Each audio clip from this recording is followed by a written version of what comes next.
Hi everyone, you are welcome to my YouTube channel. In this section, I will continue on the types of love, and I will pick just the Eros kind of love and I will link it to soul tie. What is soul tie? The Bible says man is spirit, soul and body. 1 Thessalonians chapter 5 verse 23.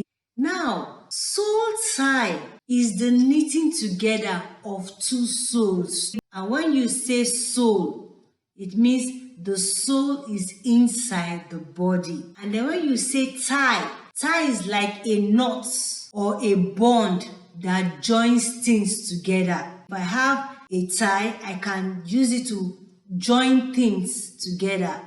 So soul tie means the soul is being joined together, is being knitted together, is being bonded together. A soul tie could also mean the cleaving together or being attached with someone. When we talk about soul tie, it's more or less like a very strong bond, a very strong tying together that is sometimes difficult to separate. We have various types of soul tie. We have the spiritual soul tie, we have the biological soul tie, we have the physical soul tie, we have the godly soul tie, we have the ungodly soul tie, sexual soul tie.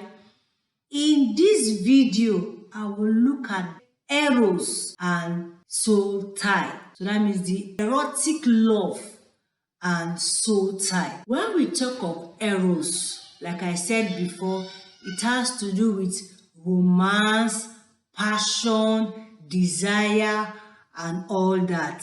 And if you look at the Bible says, a man shall leave his father and his mother and be joined to his wife, and the two shall become what? One flesh. The Bible used the word one flesh.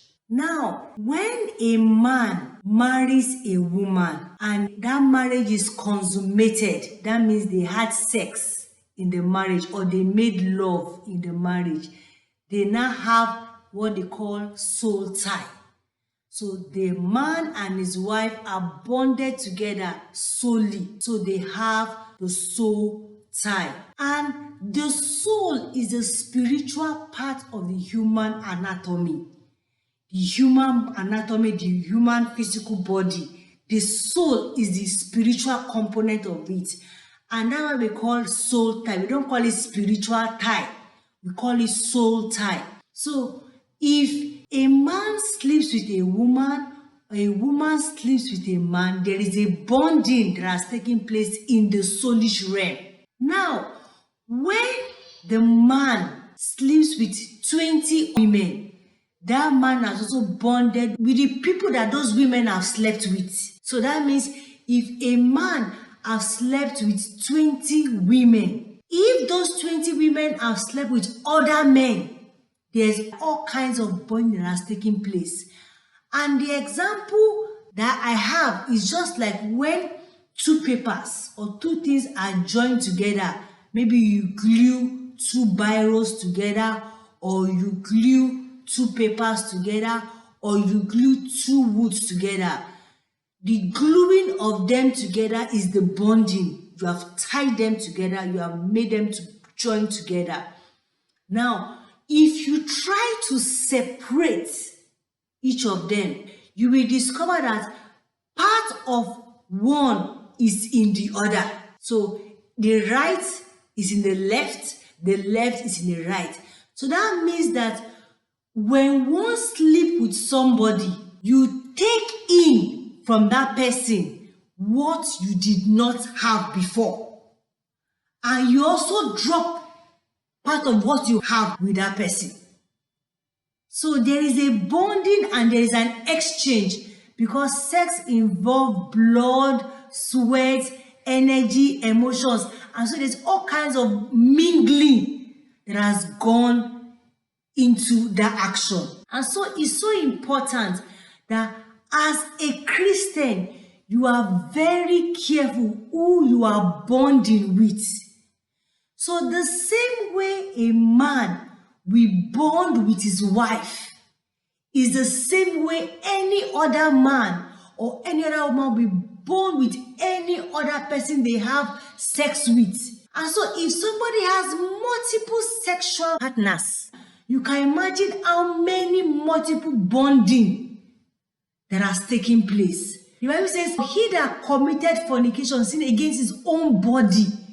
So when one is carried away by erotic love, bear in mind that you are also causing harm to your body, to your health. And even medical science has proven that when one has multiple sexual partners, the chances of contacting sexually transmitted diseases are higher because there's an exchange of all kinds of things here and there. So it's important that as believers, we have to be very careful who we bond with.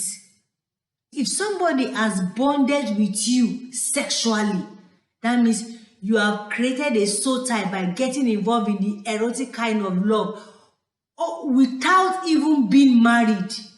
Now, like I mentioned before, whether you are married or you are not married, if you have slept with somebody, there is a soul tie. So there is a soul tie between a man and his wife. There is a soul tie between a man and any other lady he has slept with. The same thing. A woman and any other guy or man she has slept with. And so it's important that we are careful who we sleep with. And the Bible has said it clear and clear that we should flee fornication. We should flee adultery. So whether you are a married man, a married woman, a single guy, or a single girl, you have no business having sex with somebody who you are not married to. That's just the truth. You have no business. So abstinence is the watchword. If you are not ready to bear the consequences of your action, then stay away. So soul tie is very, very true and very, very strong.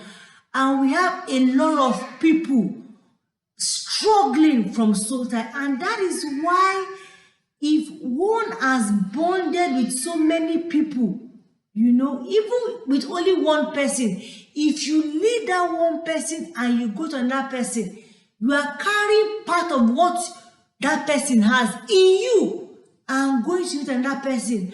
And so then you have people having issues. They say they brought in baggage into the new relationship. It is because they have not dealt with the past, you know.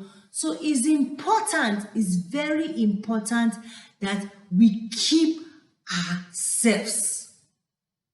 Keep yourself until you are ready to bond with the person you have decided to. So you are not going to be acting based on how I feel or emotions. It is a deliberate decision that I have decided to bond with this person.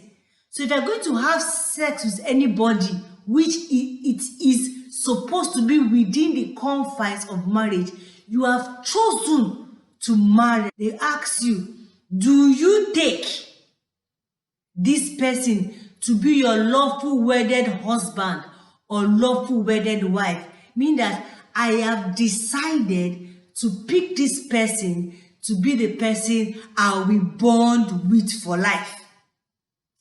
If either of you step out and bond with other persons, you are affecting that marriage.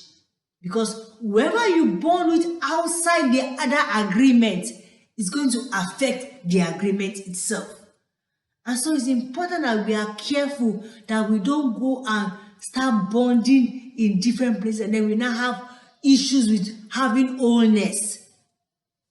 One of the challenges that people who have multiple soul ties, they are not sexually whole. And if you have been involved in counseling, you will know that a lot of people have issues in their matrimonial home because of multiple bonding that has taken place either before they got married or even after they got married. And so a lot of marital issues come to play in the bedroom because of multiple bonding here and there and other factors that may arise. So it's important that we have what we call sexual wholeness. Keep yourself, stay pure, stay righteous, stay holy. You can do it. It's a matter of choice. Please, it's very important that you decide who you bond with. Okay? Don't allow erotic love to override your reasoning. Don't allow emotions to override your thinking. Open your eyes clearly. Decide who you want to bond with. Watch what you are doing. Don't think you are very strong or very powerful. The Bible says, let him that thinks he stands take heed, lest he what? Lest he fall. Because the mighty has fallen before. The mighty can still fall again. So it's important that you are very careful. You watch, you guard your heart with all diligence. Let me speak to singles now. As singles, if you are not married, do not have sex. This is very important. A lot of singles who are experimenting are causing harm to themselves. Do not have sex if you are not married. You can keep yourself. The first thing is abstinence. Please, stay away. The Bible says we should flee all appearances of evil. Appearances. So, if it appears to be evil, run away. If it appears to look questionable, run away. Don't say, I can stand it. I am strong. I am strong. No. So, be very, very careful. Watch and pray. See you in my next video.